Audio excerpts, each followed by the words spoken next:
Hi guys, and welcome to part 2 of defending long balls. Okay, so in the first video we discussed how to defend long balls. So just to recap, we've set ourselves with a high defensive line after our 3-stage push-up, and then we're going to get a ball over the top. We run onto it and we're able to recycle the ball, pass the ball back to the goalkeeper, and the goalkeeper is able to clear up the field.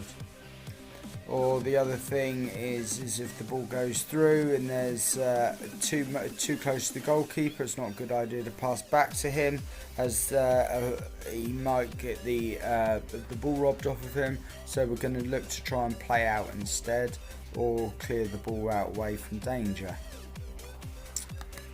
So in this one here, when the ball comes back to the goalkeeper, we want the left and right defensive players to spread out wide to create an option for the goalkeeper so he can pass. If these options are marked, it creates gaps and spaces in between, so that then the goalkeeper can then distribute into the channels.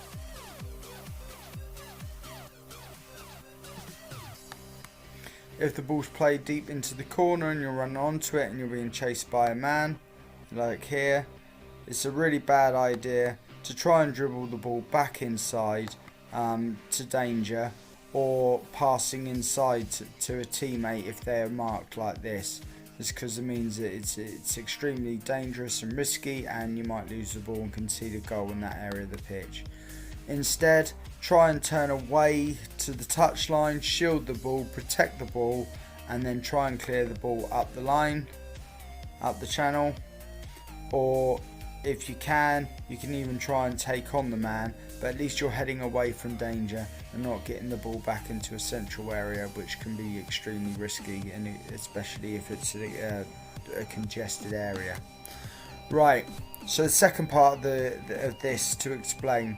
So we got our 3-stage push-up.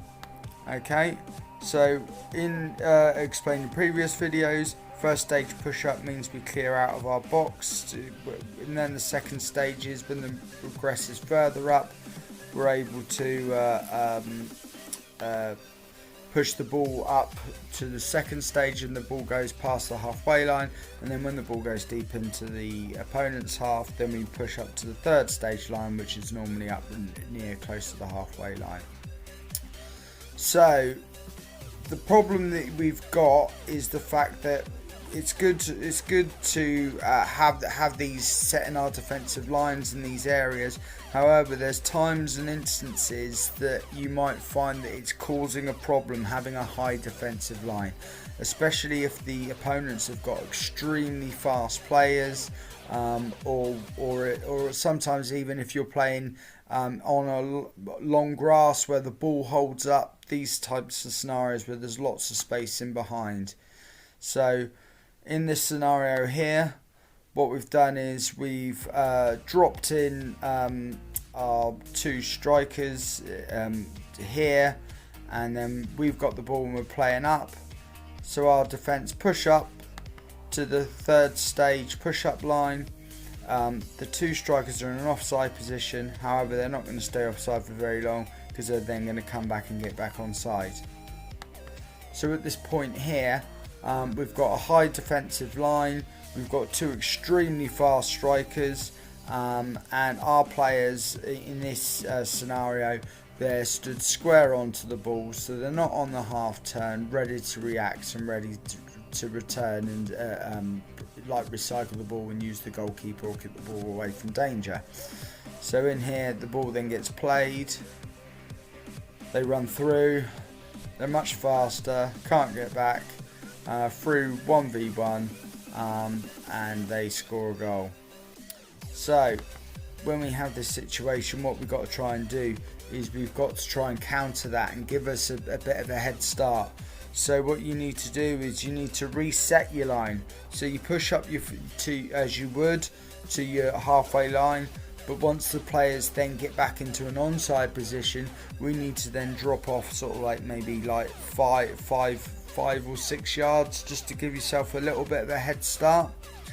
So we see here now, they drop off, reset the line a little bit lower, the ball's played over, and then we're able to use the goalkeeper, recycle the ball, play out from the back.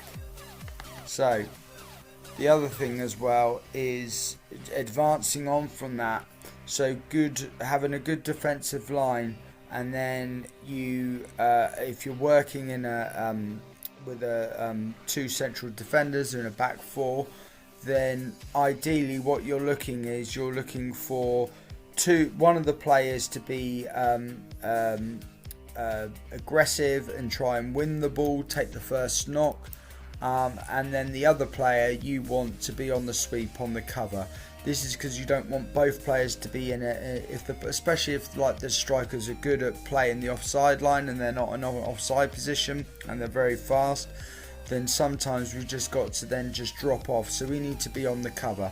So you need to have, in this situation, we've got number 5 who's marking tight, and then number 3 we want to be on the cover. So he's sensing the danger where that ball's going to get played into that area there, right? But of course, when he goes into this position, this means then that the number 10 is going to be left in an unmarked position. So if he is in an unmarked position, like here, what we need to do then is we need to pull in the right defender to come and mark him. So this takes good communication.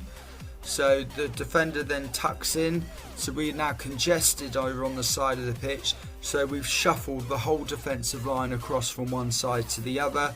We've got the both players marked, and we've got number 3 who's on the sweep. He's on the cover, ready to sense danger, so that when that ball gets played into the channel, he's able to sniff it out and react and get there first and clear the ball away from danger.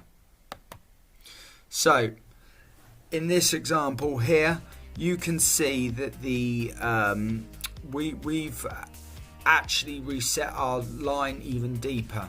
So this is known as a low block. So if you want to try and take away somebody's long ball threat with them just running through on goal, what you can do is you can set your defensive line much further back. By setting this line much further back, this means that any balls that get played through are going to go through to the goalkeeper. So we're far enough forward that we're not just being deep and defensive on the edge of our box, but we're just a little bit further up, so that we're not going to get prone to being hit by these counter attacks. So when the ball's played through, the goalkeeper's then able to clear the ball up the pitch.